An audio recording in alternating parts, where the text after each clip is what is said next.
এসো না আল্লাহর নামে গান গাই, এসো না মন প্রাণ জুড়াই। এসো না আল্লাহর নামে গান গাই, এসো না মন প্রাণ জুড়াই। আল্লাহু আকবার বলো, আল্লাহু আকবার, আল্লাহু আকবার বলো, আল্লাহু আকবার, আল্লাহু আকবার বলো, আল্লাহু আকবার।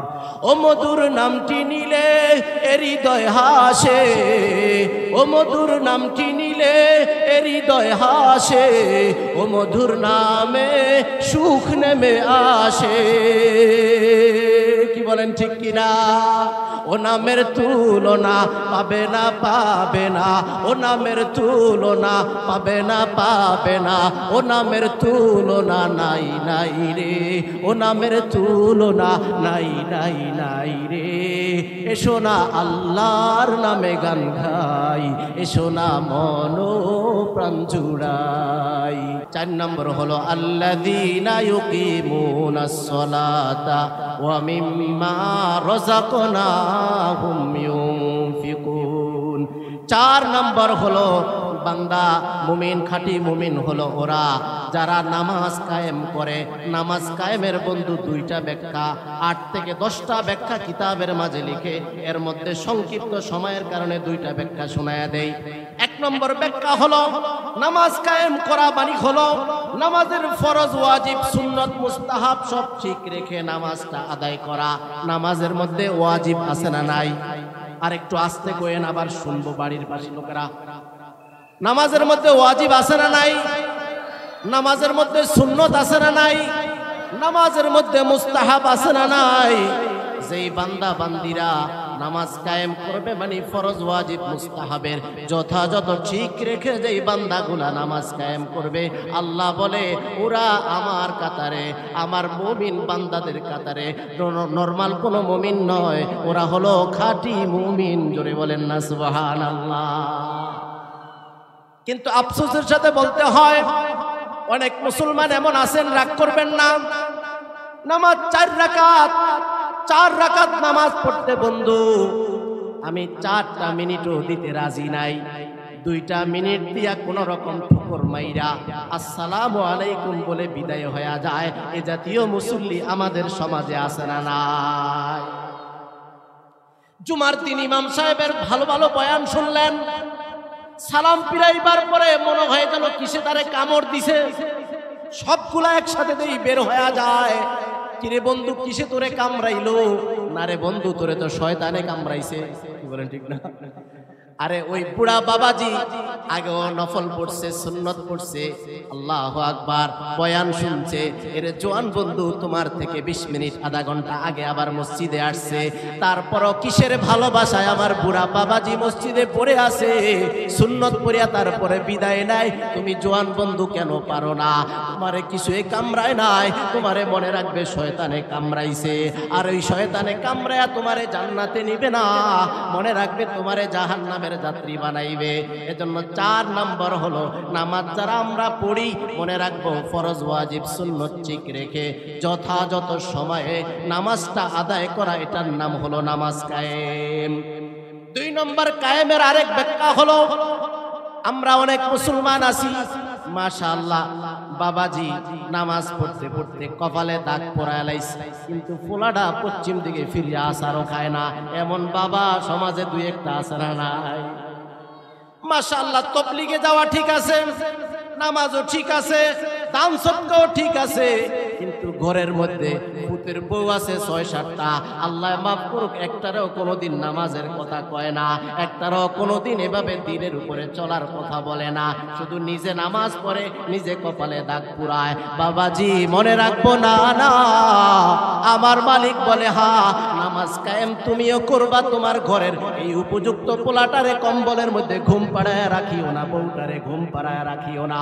আল্লাহর ভয় দিলে নিয়া বন্ধু ওদেরকেও জাগায় দাও, ওদের পা ধরা বলো বাবারে তোরে আমি পা ধরা বললাম, তুই দুনিয়ার আগুন থেকে যেমন বাঁচলে আমার কাছে মজা লাগে, আমি বাবা কলিজায় শান্তি পাই, আমি বাবা তুই জাহান্নামের আগুন থেকে বাঁচতে চাস, আমিও চাই তুই ওখান থেকে বাঁচ, আর আমার দিলটা যেন শান্তিদায়ক হয়ে যায়। এজন্য ওদেরকেও নামাজের উপরে আমরা ঘুরতে রাজি আছি কিনা হাতটা জাগায় দেখাই। মাশাআল্লাহ।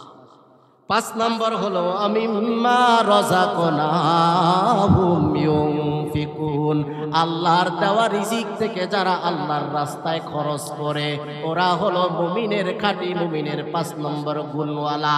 এজন্য খরচ করব কার পথে? আর একটু জোরে, কার পথে?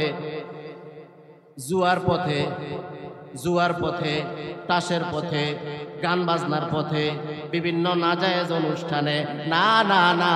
বন্ধু, খরচ যদি করতে চাও আল্লাহর ঘরে দাও, দ্বীনি প্রতিষ্ঠানে দাও, আল্লাহর রাস্তায় তুমি দাও। আর যেই বান্দাগুলা এই 5 গুণ অর্জন করবে, আল্লাহ বলে আমার আদালতে তাদের জন্য আমি 3টা পুরস্কার রেখে দিলাম। লাহুম দারাজাতুন ইনদা রাব্বিহিম, তাদের মর্যাদা আমি আল্লাহর আদালতে অনেক অনেক হবে। জোরে বলেন সুবহানাল্লাহ।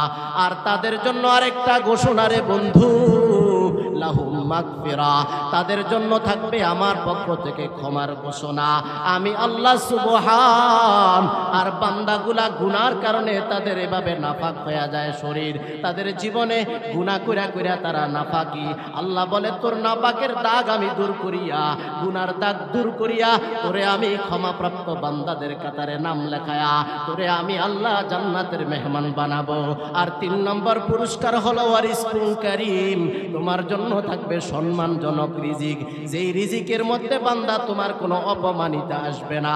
এর জেলখানা তো খানা দেয় আর ওলামায়ে কেরামদের ডাকিয়াও খানা দেয়, দোনো খানার মধ্যে কিন্তু পার্থক্য আছে না? একটু আওয়াজ করে কথা বলেন। আপনার বাড়িতে দাওয়াত দেওয়ার পরে আমাকে খানাও খাওয়াইলেন, আবার 500 টাকা 1000 টাকা হাদিয়া দিয়া বলেন হুজুর খেদমত করতে পারি নাই, দোয়া করবেন, মনে কিছু নিবেন না।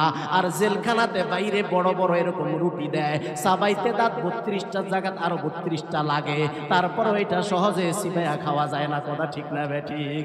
আল্লাহ বলে বান্দারে 5 গুণওয়ালা তুমি মুমিন হয়ে যাও, আমি আল্লাহ তোরে সম্মানজনক রিজিক দুনিয়াতেও দিব, পরকালে দিব, কোথায়ও আমি তোমারে ঠগাবো না। এজন্য 5 গুণওয়ালা মুমিন আমি আপনি হইতে চাই কিনা একটু হাত জাগায় দেখায়। আয় আল্লাহ তাকায় দেখো তোমার বান্দাগুলা হাত উঠায় রাখছে রে আল্লাহ, ওদের 5 গুণওয়ালা খাঁটি মুমিন বানায়া দাও। আর তোমার পক্ষ থেকে 3টা পুরস্কারও তাদের দিয়া দিও রে আল্লাহ। সকলে বলি আমিন। ওই কামারের মর্যাদা আমার চাইতে বেড়ে গেছে। ও রিকশাওয়ালা বন্ধু, সিএনজিওয়ালা বন্ধু, কর্মজীবী বন্ধু, ভালো করে শুনে নাও কেমনে কামার এভাবে মর্যাদার দিক দিয়া অগ্রসর হয়ে যায়। আল্লাহু আকবার। কিতাবের মাঝে লিখে ওই কামারের মর্যাদা যখন এভাবে বেড়ে গেছে, আল্লাহর ওলি স্বপ্ন যুগে এভাবে জানতে পারলেন। আল্লাহর ওলি কামারের খবর নিয়ে বাড়ির দিকে রওনা হন। আব্দুল্লাহ ইবনে মুবারকের বাড়িতে যান। যাওয়ার পরে এভাবে জিজ্ঞাসা করলো যে এই ঘরের মাঝে আপনাদের কে আছে, একটু ডাকে সাড়া দেন। একজন বের হয়ে সাড়া দিল, বলে যে হ্যাঁ, আপনার সাথে কথা বলা আমার উদ্দেশ্য নয়, আপনাদের পাশে একজন কামারের বাড়ি আছে বলে ওই বাড়িতে একটু যাওয়ার জন্য আসলাম। জোরে বলেন না সুবহানাল্লাহ। কামারের বাড়িতে যখন এভাবে খোঁজ দিয়া গেলেন, যাওয়ার পরে দেখতে পাইলেন কামারের একজন ছেলেকে সামনে পাইলেন। জিজ্ঞাসা করতেছে তোমাদের বাবা তো মারা গেছে, তোমাদের বাবা এমন কোন গুণ রেখে গেছে যেই গুণের কারণে জমানার একজন মুহাদ্দিস থেকে মর্যাদায় বেড়ে গেছে, আমাকে একটু জানায়া দাও। ছেলেটা ডাক দিয়া বলে আমি তো এমন কিছু বলতে পারবো না, আমাদের মা জীবিত আছে, মাকে যায় জিজ্ঞাসা করেন। পর্দার আড়াল থেকে মার সাথে কথা বলার অনুমতি আছে, যান ওখানে যায় কথা বলেন। মুসলমান বন্ধু খেয়াল আছে কিনা, আপনাদের মনোযোগ আছে কিনা? আবারও জিজ্ঞাসা করতেছি, মনোযোগ আছে কিনা? আব্দুল্লাহ ইবনে মুবারক তো মর্যাদা যেই পর্যায়ের চাইতে কামার বেড়ে গেছে। কেমনে বেড়ে গেছে? খবর নিয়ে এইভাবে মায়ের সাথে কথাবার্তা বলতে লাগলেন, ওই ছেলের মায়ের সাথে তথা কামারের স্ত্রীর সাথে। যা জিজ্ঞাসা করলেন আপনার স্বামী এমন কি আমল করেছে গো আমাদেরকে একটু বলেন, আমাকে একটু বলেন। ওই স্ত্রী ডাক দিয়া বলে, কে আপনি? আপনার পরিচয় দেন। কি বা আপনার সাথে এভাবে বলবো? কি জন্য আসছেন বলেন। বলে যে হ্যাঁ, একটু বলেন আপনার স্বামী কি আমল করেছে। বলে আমার স্বামী সাধারণ একজন কামার, আর কি আমল করবে? তবে দুইটা আমল আমার স্বামীর এত বেশি ছিল গো, আমি প্রায় সময় দেখতে পাইতাম আমার স্বামী মসজিদে যখন আজান হয়ে যাইত, ওই কামারের কাজ যেটা এভাবে হাতুড়া দিয়া এভাবে দা খুন্তা বানানো, বলে হ্যাঁ আল্লাহু আকবার যখন আওয়াজ শুনতো সামনের দিকে আর এভাবে তার হাত চলতো না। জোরে বলেন না সুবহানাল্লাহ। যখন আজান হয়ে গেছে আমার স্বামী আর এভাবে সামনের দিকে আর নিজের হাতকে বাড়াতেন না, কদমকে বাড়াতেন না। কারণ এখন কার আওয়াজ? বলে হ্যাঁ আমার মালিকের আওয়াজ। এখন কার আওয়াজ? যিনি কুল কায়নাতের মালিক তিনার আওয়াজ। আমার কাজ বড় না, আমার ওই আসল মালিকের কাজ বড়। এইভাবে কামার আজান শোনার সাথে সাথে নামাজের জন্য তৈয়ার হয়ে যাইতেন। এ ছিল 1 নম্বর আমল। 2 নম্বর আমার স্বামীর আরেকটা আমল ছিল। আমার স্বামী এভাবে, আমার পার্শ্ববর্তী ঘর হলো আব্দুল্লাহ ইবনে মুবারকের ঘর। আব্দুল্লাহ ইবনে মুবারক রাত্রি বেলায় এভাবে ছাদের উপরে দাঁড়ায়া নফল নামাজ আদায় করতেন। আর এভাবে আমার স্বামী তো মেহনতওয়ালা, আমার স্বামী সারাদিন মেহনতের পরে বাসায় আসার পরে ক্লান্ত শরীর নিয়ে শুয়ে থাকতেন। আর মাঝে মধ্যে তাকায় তাকায় আফসোস করে কাঁদতেন আর বলতেন, আয় আল্লাহ, আপনি তো আমার এরকম বানান নাই, আমি তো একজন দিনমজুর, কাজ করে খাই, আমার ক্লান্ত শরীরের কারণে আমি উঠতে পারি না গো আল্লাহ। আর আমার পাশে এভাবে আব্দুল্লাহ ইবনে মুবারক এভাবে সারা রাত দাঁড়ায় দাঁড়ায় নামাজ আদায় করে। আমার যদি এমন তৌফিক হতো গো আল্লাহ, আমি এরকম নামাজ আদায় করতাম। এই আফসোস আমার স্বামী প্রতিনিয়ত করতো। আওয়াজ করে বলেন না সুবহানাল্লাহ। কিতাবের মাঝে আল্লামা মুফতি তাকি উসমানী লিখেন, এই আফসোসের কারণে আর ওইভাবে আজানের সময় হওয়ার সাথে সাথে যখন সামনের দিকে আর হাত বাড়াতেন না, পা বাড়াতেন না। কিতাবের মাঝে লিখে এই 2 গুণ অর্জনের কারণে আল্লাহ জমানার শ্রেষ্ঠ মুহাদ্দিস থেকেও মর্যাদায় আগায়া দিয়েছে। জোরে বলেন সুবহানাল্লাহ। মুসলমান বন্ধু, এটা কিসের কারণে হলো? একদিক দিয়া আল্লাহর ভয় দিলে থাকার কারণে, আরেক দিক দিয়া আল্লাহর ভালোবাসা থাকার কারণে। মুনাজাতের মধ্যে ওই কামার বেচারা কাঁদতো আর আল্লাহরে বলতো, আল্লাহ তুমি আমারে হাসরের মাঠে কামার বলে ডাকিও না, তুমি আমারে হাসরের মাঠে কামার বলে ডাক দিও না রে আল্লাহ, তুমি আমারে তোমার গোলাম বলে ডাক দিও, তুমি আমারে তোমার মায়াবী বান্দাদের কাতারে শামিল করে নিও রে আল্লাহ। এইভাবে কামার প্রতিনিয়ত নামাজে দোয়া করতেন, নামাজের পরে দোয়া করতেন। ও মুসলমান যুবক ভাই গো, বাবাজি গো, পর্দার অন্তরালের মা গো, ভালো করে শুনে নাও। এ দোকানদার বন্ধু, আজকের এই মাহফিল থেকে সবক নাও। এই মসজিদে যখন আজান হয়ে যায়, আমি আর আমার দোকান এভাবে খোলা রাখবো না, আমি আর নামাজে গাফলতি করব না। কারণ আমার মালিকের ডাকের চাইতে আর কোনো ডাক বড় হতে পারে না। কি বলেন ঠিক কিনা? আমার মালিকের ডাকের চাইতে বড় মায়াবী ডাক আর হতে পারে না। আমার মালিকের এইভাবে ডাকের এত মজা রে বন্ধু। আপনি আজানের দিকে যদি তাকায়া থাকেন, আপনি দেখতে পাইবেন আমার আল্লাহ কত মায়ার সুরে আমারে আপনারে ডাকে, হাইয়া আলাস সালাহ, হাইয়া আলাস সালাহ, হাইয়া আলাল ফালাহ বলে ডাকে। আবার ফজরের আজানের যখন ডাক হয় তখন কেমনে ডাকে, আসসালাতু খায়রুম মিনান নাওম। এরে বান্দা, তুমি দুনিয়ার কাজকে সফলতা ভাবতেছো, দুনিয়ার তুমি সময় দেওয়াটারে বড় কল্যাণকর মনে করতেছ। না না না, আসো আসো নামাজের দিকে আসো, বান্দা কল্যাণের দিকে। ও যুবক ভাইরা, রাত্র এভাবে সারা রাত গুনার পিছনে তোমার সময় ব্যয় হয়। এরে বন্ধু, মোবাইলের পিছনে তুমি সময় দিতে যায়া রাত 12টা 1টা 2টা 3টা বেজে যায়, তারপরে তোমার চোখে ঘুম ধরে। এ নওজোয়ান বন্ধু, তোমার জোয়ানির এত দাম, তোমার জোয়ান কালের ইবাদতের এত দাম। তুমি যখন এভাবে পরশে সিজদা দাও, জমিনে সিজদা দাও, মনে রাখবা তোমার এই সিজদা যায়া আমার মালিকের আরশ আজিমে যায়া ঠক্কর লাগে। জোরে কন্যা সুবহানাল্লাহ। আর বান্দা যখন কপালটা যখন জমিনে দেয়, আল্লাহ বলে বান্দারে তোর কপাল জমিনে আর থাকে না, তোর কপালটারে আমি এত দামি দামি বানাই, তোর কপালটারে আমি আরশে মহল্লা নামে একটা জায়গা আছে, আমি ওই আরশে মহল্লায় নিয়ে যাই, আর ওখান থেকে তোর কপালটারে আমার কুদরতি কদমে লাগাই। আওয়াজ করে বলেন না সুবহানাল্লাহ। কত বড় মায়ার আল্লাহ, কত বড় দয়ার আল্লাহ। আল্লাহ বলে বান্দা তুই একটু কপালটা ঠেকাবি জমিনে, আমি আল্লাহ তোর কপালটা নিয়ে যাব আরশে মহল্লাতে। বান্দা তুই কপালটা জমিনে লাগাও, আমি আল্লাহ আমার কুদরতি হাত তোমার পিঠের উপরে লাগায় দেব। জোরে কন্যা সুবহানাল্লাহ। কাদেরে কুদরতদারি বরকামাল, আনতা হাসিবি আনতা রব্বি যুল জালাল। আল্লাহু আকবার। মুমিনের 1 নম্বর গুণ হলো আল্লাহর নাম যখন উচ্চারণ হয় তখন বান্দার অন্তরে কম্পন শুরু হয়, বান্দার দিলের ভিতরে আমার মালিকের ভালোবাসা তৈরি হয়। আমি চাই আপনারা আমরা সবাই এই 1 নম্বর গুণটা অর্জন করব। রাজি আছি কিনা? নারায়ে তাকবীর বলে হাতটা জাগায় আল্লাহকে দেখাই। মাশাআল্লাহ, হাত নামাই।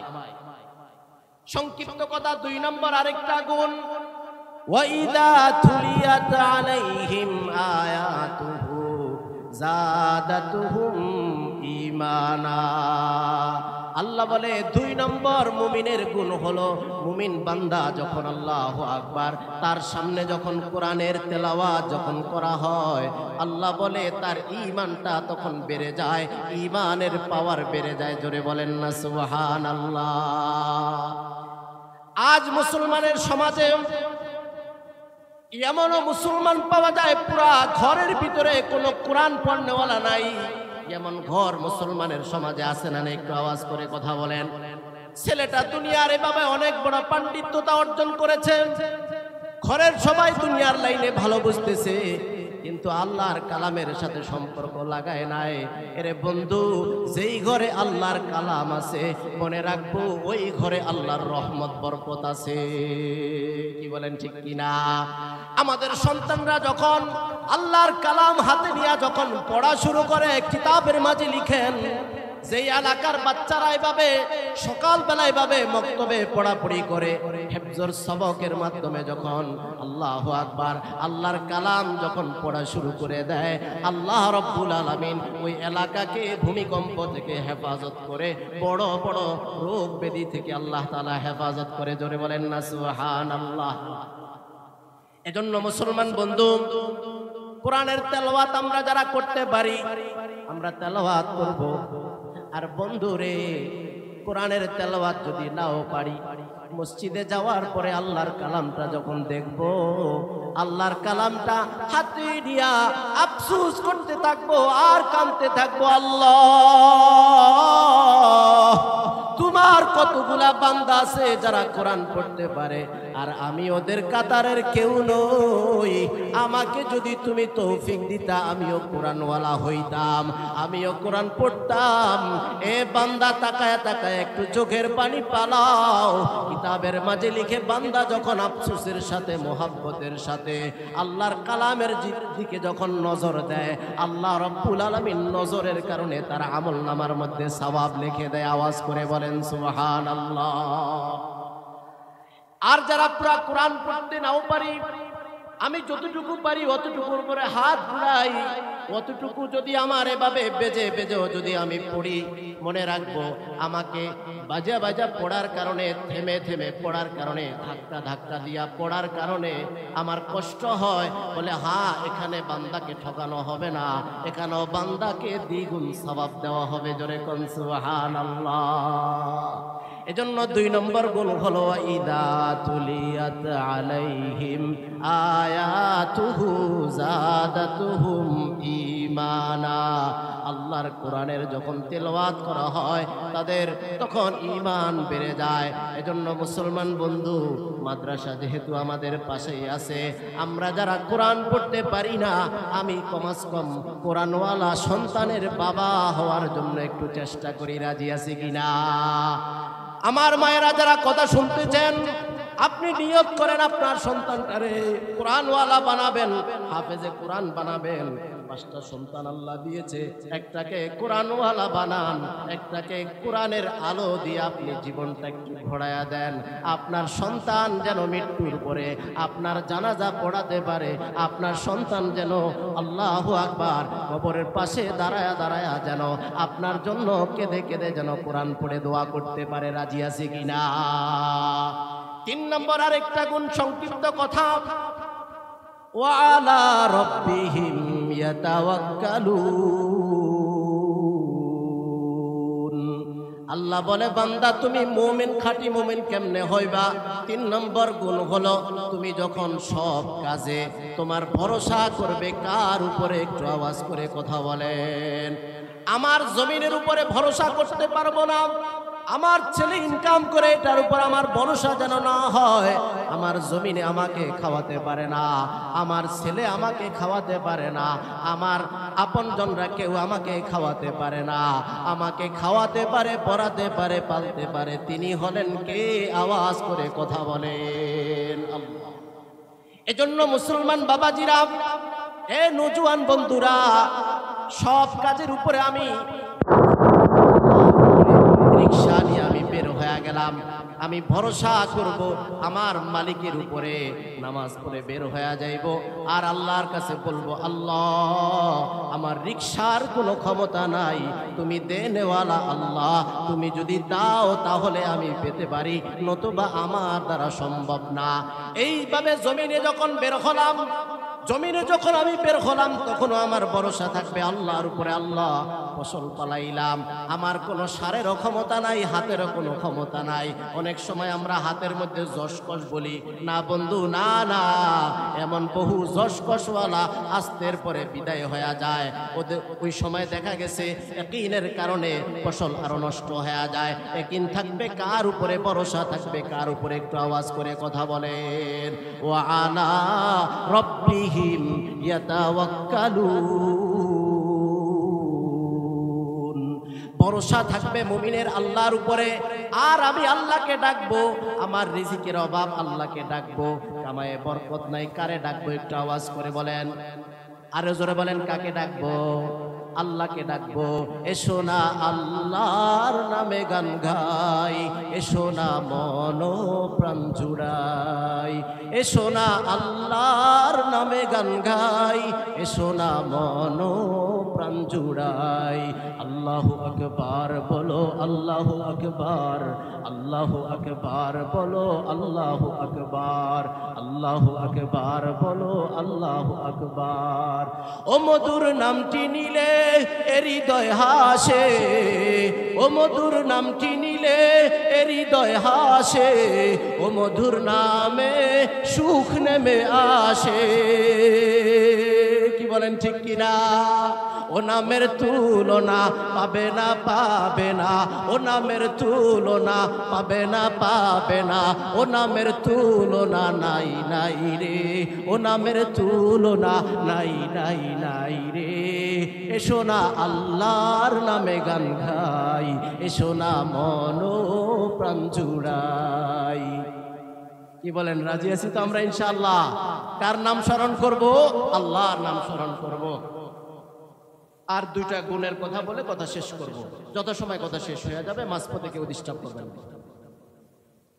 3 নম্বর গুণ হলো আল্লাহর উপর ভরসা করা। 1 নম্বর গুণ, আল্লাহর নাম যখন স্মরণ হয়, যেই বান্দার দিলের মধ্যে কাপ শুরু হয়, মায়া শুরু হয়, মুমিনের 1 নম্বর গুণ হলো এটা, খাঁটি মুমিনের। 2 নম্বর হলো কোরআনের তেলাওয়াতে তার ঈমান বৃদ্ধি পায়, ঈমানের পাওয়ার বেড়ে যায়। 3 নম্বর হলো ভরসা হবে কার উপরে? আল্লাহর উপরে। 4 নম্বর হলো আল্লাযীনা ইউকিমুনাস সালাতা ওয়া মিম্মা রাযাকনাহুম ইউনফিকুন। 4 নম্বর হলো বান্দা মুমিন, খাঁটি মুমিন হলো ওরা যারা নামাজ কায়েম করে। নামাজ কায়েমের বন্ধু 2টা ব্যাখ্যা, 8 থেকে 10টা ব্যাখ্যা কিতাবের মাঝে লিখে, এর মধ্যে সংক্ষিপ্ত সময়ের কারণে 2টা ব্যাখ্যা শোনায়া দেই। 1 নম্বর ব্যাখ্যা হলো নামাজ কায়েম করা মানে হলো নামাজের ফরজ, ওয়াজিব, সুন্নত, মুস্তাহাব সব ঠিক রেখে নামাজটা আদায় করা। নামাজের মধ্যে ওয়াজিব আছে না নাই? আর একটু আস্তে কইেন, আবার শুনবো বাড়ির পাশে লোকেরা। নামাজের মধ্যে ওয়াজিব আছে না নাই? নামাজের মধ্যে সুন্নত আছে না নাই? নামাজের মধ্যে মুস্তাহাব আছে না নাই? যেই বান্দা বান্দিরা নামাজ কায়েম করবে মানে ফরজ, ওয়াজিব, মুস্তাহাবের যথাযথ ঠিক রেখে যেই বান্দাগুলা নামাজ কায়েম করবে, আল্লাহ বলে ওরা আমার কাতারে, আমার মুমিন বান্দাদের কাতারে। নরমাল কোনো মুমিন নয়, ওরা হলো খাঁটি মুমিন। জোরে বলেন না সুবহানাল্লাহ। কিন্তু আফসোসের সাথে বলতে হয়, অনেক মুসলমান এমন আছেন, রাগ করবেন না, নামাজ 4 রাকাত নামাজ পড়তে বন্ধু আমি 4টা মিনিটও দিতে রাজি নাই। 2টা মিনিট দিয়া কোন রকম ঠুকর মাইরা আসসালামু আলাইকুম বলে বিদায় হয়ে যায়। এ জাতীয় মুসল্লি আমাদের সমাজে আছে না নাই? জুমার দিন ইমাম সাহেবের ভালো ভালো বয়ান শুনলেন, সালাম ফিরাইবার পরে মনে হয় যেন কিসে তারে কামড় দিছে, সবগুলা একসাথে দেই বের হয়ে যায়। কিরে বন্ধু, কিসে তোরে কামড়াইলো? না রে বন্ধু, তোরে তো শয়তানে কামড়াইছে। কি বলেন, ঠিক না?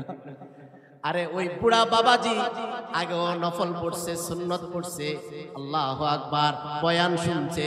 এর জোয়ান বন্ধু তোমার থেকে 20 মিনিট আধা ঘন্টা আগে আবার মসজিদে আসছে, তারপরও কিসের ভালোবাসায় আমার বুড়া বাবাজি মসজিদে পড়ে আছে, সুন্নত পড়িয়া তারপরে বিদায় নাই। তুমি জোয়ান বন্ধু কেন পারো না? তোমারে কিছুই কামড়ায় নাই, তোমারে মনে রাখবে শয়তানে কামড়াইছে, আর ওই শয়তানে কামড়ায়া তোমারে জান্নাতে নিবে না, মনে রাখবে তোমারে জাহান্নামে যাত্রী বানাইবে। এজন্য 4 নম্বর হলো নামাজ যারা আমরা পড়ি, মনে রাখবো ফরজ, ওয়াজিব, সুন্নত ঠিক রেখে যথাযথ সময়ে নামাজটা আদায় করা, এটার নাম হলো নামাজ কায়েম। 2 নম্বর কায়েমের আরেক ব্যাখ্যা হলো, আমরা অনেক মুসলমান আছি মাশাআল্লাহ, বাবাজি নামাজ পড়তে পড়তে কপালে দাগ পড়ায় লাইছে, কিন্তু পোলাটা পশ্চিম দিকে ফিরে আসারও খায় না, এমন বাবা সমাজে 2-1টা আছে না নাই? মাশাআল্লাহ, তবলিগে যাওয়া ঠিক আছে, নামাজও ঠিক আছে, দান সদকাও ঠিক আছে, কিন্তু ঘরের মধ্যে ভূতের বউ আছে 6-7টা। আল্লাহ মাফ করুক, একটারও কোনোদিন নামাজের কথা কয় না, একটারও কোনোদিন এভাবে দিনের উপরে চলার কথা বলে না, শুধু নিজে নামাজ পড়ে, নিজে কপালে দাগ পুরায়। বাবাজি মনে রাখবো না, না আমার মালিক বলে হা, নামাজ কায়েম তুমিও করবা, তোমার ঘরের এই উপযুক্ত পোলাটারে কম্বলের মধ্যে ঘুম পাড়ায় রাখিও না, বউটারে ঘুম পাড়ায় রাখিও না। আল্লাহর ভয় দিলে নিয়া বন্ধু ওদেরকেও জাগায় দাও, ওদের পা ধরা বলো, বাবারে তোরে আমি পা ধরা বললাম, তুই দুনিয়ার আগুন থেকে যেমন বাঁচলে আমার কাছে মজা লাগে, আমি বাবা কলিজায় শান্তি পাই, আমি বাবা তুই জাহান্নামের আগুন থেকে বাঁচতে চাস, আমিও চাই তুই ওখান থেকে বাঁচ, আর আমার দিলটা যেন শান্তিদায়ক হয়ে যায়। এজন্য ওদেরকেও নামাজের উপরে আমরা ঘটতে রাজি আছি কিনা হাতটা জাগায় দেখাই। মাশাআল্লাহ। 5 নম্বর হলো আমি মিম্মা রাযাকনাহুম ইউনফিকুন, আল্লাহর দেওয়া রিজিক থেকে যারা আল্লাহর রাস্তায় খরচ করে, ওরা হলো মুমিনের, খাঁটি মুমিনের 5 নম্বর গুণওয়ালা। এজন্য খরচ করব কার পথে? আর একটু জোরে, কার পথে? জুয়ার পথে, জুয়ার পথে, তাসের পথে, গান বাজনার পথে, বিভিন্ন নাজায়েজ অনুষ্ঠানে না না না বন্ধু, খরচ যদি করতে চাও আল্লাহর ঘরে দাও, দ্বীনি প্রতিষ্ঠানে দাও, আল্লাহর রাস্তায় তুমি দাও। আর যেই বান্দাগুলা এই 5 গুণ অর্জন করবে, আল্লাহ বলে আমার আদালতে তাদের জন্য আমি 3টা পুরস্কার রেখে দিলাম, লাহুম দারাজাতুন ইনদা রাব্বিহিম, তাদের মর্যাদা আমি আল্লাহর আদালতে অনেক অনেক হবে। জোরে বলেন সুবহানাল্লাহ। আর তাদের জন্য আরেকটা ঘোষণা রে বন্ধু, লাহুম মাগফিরা, তাদের জন্য থাকবে আমার পক্ষ থেকে ক্ষমার ঘোষণা। আমি আল্লাহ সুবহান। আর বান্দাগুলা গুনার কারণে তাদের এভাবে নাফাক হয়ে যায় শরীর, তাদের জীবনে গুনাহ কইরা কইরা তারা নাফাকি। আল্লাহ বলে তোর নাফাকের দাগ আমি দূর করিয়া, গুনার দাগ দূর করিয়া তোরে আমি ক্ষমাপ্রাপ্ত বান্দাদের কাতারে নাম লেখায়া তোরে আমি আল্লাহ জান্নাতের মেহমান বানাবো। আর 3 নম্বর পুরস্কার হলো ওয়ারিসকুল কারীম, তোমার জন্য থাকবে সম্মানজনক রিজিক, যেই রিজিকের মধ্যে বান্দা তোমার কোনো অপমানিতা আসবে না। এর জেলখানা তো খানা দেয়, আর উলামায়ে কেরামদের ডাকিয়াও খানা দেয়। দোনো খানার মধ্যে কিন্তু পার্থক্য আছে না? একটু আওয়াজ করে কথা বলেন। আপনার বাড়িতে দাওয়াত দেওয়ার পরে আমাকে খানাও খাওয়াইলেন, আবার 500 টাকা 1000 টাকা হাদিয়া দিয়া বলেন হুজুর খেদমত করতে পারি নাই, দোয়া করবেন, মনে কিছু নিবেন না। আর জেলখানাতে বাইরে বড় বড় এরকম রুটি দেয়, সাবাইতে দাঁত 32টা জায়গাত আরো 32টা লাগে, তারপরও এটা সহজে সিবাইয়া খাওয়া যায় না। কথা ঠিক না বে ঠিক? আল্লাহ বলে বান্দারে 5 গুণওয়ালা তুমি মুমিন হয়ে যাও, আমি আল্লাহ তোরে সম্মানজনক রিজিক দুনিয়াতেও দিব, পরকালে দিব, কোথায় আমি তোমারে ঠগাবো না। এজন্য 5 গুণওয়ালা মুমিন আমি আপনি হইতে চাই কিনা একটু হাত জাগায় দেখায়। আয় আল্লাহ তাকায় দেখো তোমার বান্দাগুলা হাত উঠায় রাখছে রে আল্লাহ, ওদের 5 গুণওয়ালা খাঁটি মুমিন বানায়া দাও। আর তোমার পক্ষ থেকে 3টা পুরস্কারও তাদের দিয়া দিও রে আল্লাহ। সকলে বলি আমিন। আল্লাহ আমাকে আপনাকে যা ছোট ছোট কিছু কথা শোনাইলাম অল্প সময়ের মধ্যে যতটুকু সম্ভব হয়েছে শুনাইছি। আপনারা রাগ করছেন নি? আপনারা আল্লাহ আমার বাবাজিদেরকে, দাদাজিদেরকে, নানাজিদেরকে, বড় ভাইদেরকে, আব্বাজিদেরকে, আম্মাজিদেরকে সবাইকে আল্লাহ তাআলা কবুল করুন। সকলে বলেন আমিন। ওয়া আখিরু দাওয়ানা আনিল হামদুলিল্লাহি রাব্বিল আলামিন। আসসালামু আলাইকুম ওয়া রাহমাতুল্লাহি ওয়া বারাকাতুহু।